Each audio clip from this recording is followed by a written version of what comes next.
तेरे टुकड़े होंगे इंशाअल्लाह का समर्थन करने वाली राम विरोधी कांग्रेस की रामलीला मैदान में हुई कुंठाग्रस्त घुसपैठिया परस्त रैली में आदत से मजबूर होकर और फ्रस्ट्रेशन से भरपूर होकर प्रधानमंत्री श्री नरेंद्र मोदी जी के लिए एक बार फिर अपशब्दों का, अभद्र शब्दों का और गालियों का प्रयोग किया गया। एक बार फिर उनके कार्यकर्ताओं के द्वारा मोदी जी की मृत्यु की कामना और कब्र खुदने जैसे शब्दों के नारे लगाते हुए वीडियो उपलब्ध हुए हैं। यह दर्शाता है कि कांग्रेस पार्टी अब मुस्लिम लीगी माओवादी एजेंडा के तहत चलते हुए एक राजनैतिक दल के स्थान पर अराजकता का मंच बनती चली जा रही है। आपको राहुल गांधी जी की तारीफ करनी है, करिए, मगर प्रधानमंत्री श्री नरेंद्र मोदी जी के विरुद्ध इस ढंग के अपशब्दों का प्रयोग जो पहले भी किया गया है वो सर्वथा निंदनीय है।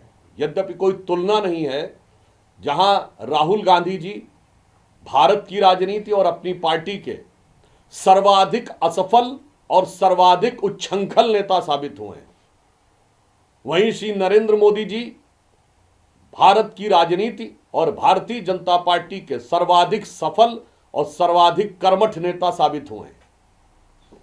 इसलिए अगर कोई उनके बारे में बोलता है तो दोनों में जमीन आसमान का अंतर है। और एक हिंदी में कहावत होती है, चांद पे थूका अपने सर पर, यानी कोई चांद पे थूकने का प्रयास करता है तो वो उसी की चांद पर आकर गिरता है। परंतु एक गंभीर बात यह है, हम लोगों ने कभी भी लोकतंत्र के उस काले दौर में भी किसी रैली में, इमरजेंसी के दौरान भी कांग्रेस के किसी नेता की मौत की कामना नहीं की गई है। 2007 के गुजरात चुनावों में मौत के सौदागर से लेके 2014 में मोदी जी के बोटी बोटी करने के बयान तक, 2019 में फिर मोदी जी की कब्र खोदने के बयान तक, 2022 के गुजरात चुनाव में मोदी जी को हैसियत सिखा देंगे कि मधुसूदन मिस्त्री जी के बयान तक, और 2025 के बिहार चुनाव में प्रधानमंत्री जी की पूज्य माता जी को गाली देने तक, जितनी बार कांग्रेस ने नफरत की है उतना ही जनता ने प्रधानमंत्री जी को मोहब्बत दी है। इसलिए कांग्रेस को यह समझना चाहिए कि आप जितना मोदी जी के खिलाफ विश्वमन करते रहेंगे उतना जनता का समर्थन प्राप्त होता रहेगा। और इतना ही नहीं, मुख्य चुनाव आयुक्त के लेकर ऐसे चित्र मीडिया में आए हैं कि उन्हें कैदी के रूप में दिखाया जा रहा है।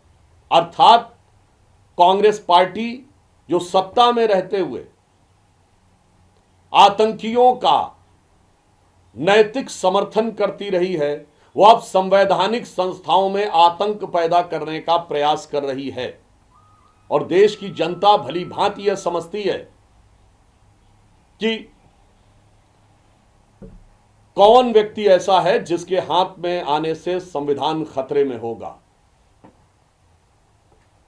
इसलिए मैं कांग्रेस पार्टी से यह कहना चाहता हूं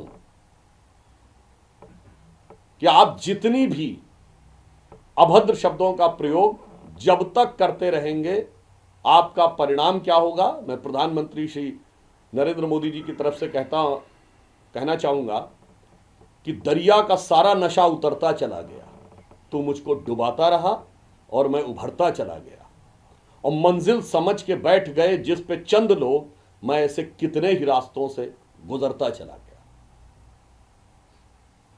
दूसरा बिंदु मैं कहना चाहूंगा, मगर कांग्रेस पार्टी की एक बात के लिए मैं तारीफ करना चाहूंगा कि वो प्रधानमंत्री जी को गाली देने में भी अपने वोट बैंक का पूरा ध्यान रखते हैं। उन्होंने मोदी जी की कब्र खुदने की बात कही है, जबकि हिंदू धर्म में कब्र नहीं खुदती है और उनकी एक नेत्री ताबूत की बात कर रही है। हिंदू धर्म में न कब्र खुदती है न ताबूत होता है, बल्कि भस्म किया जाता है। अर्थात गाली देने की कुंठा में भी वोट बैंक के लिए जो छटपटाहट है, जो मोहब्बत है, वो काबिले तारीफ है कांग्रेस पार्टी की। तीसरा बिंदु मैं पूछना चाहता हूं कांग्रेस पार्टी से, कल केरल नगर निगम के चुनावों में तिरुवनंतपुरम में भारतीय जनता पार्टी ने शानदार सफलता हासिल की है। केरल में एलडीएफ की सरकार है और नगर निगम के चुनाव राज्य सरकार और राज्य सरकार का चुनाव आयुक्त करवाता है। वहां वोट चोरी किसने की? जब से कांग्रेस के नेता श्री राहुल गांधी जी केरल में गए हैं, हमेशा केरल में पिछले 30-40 सालों से एक बार कम्युनिस्ट गठबंधन की सरकार, एक बार कांग्रेस गठबंधन की सरकार आती है।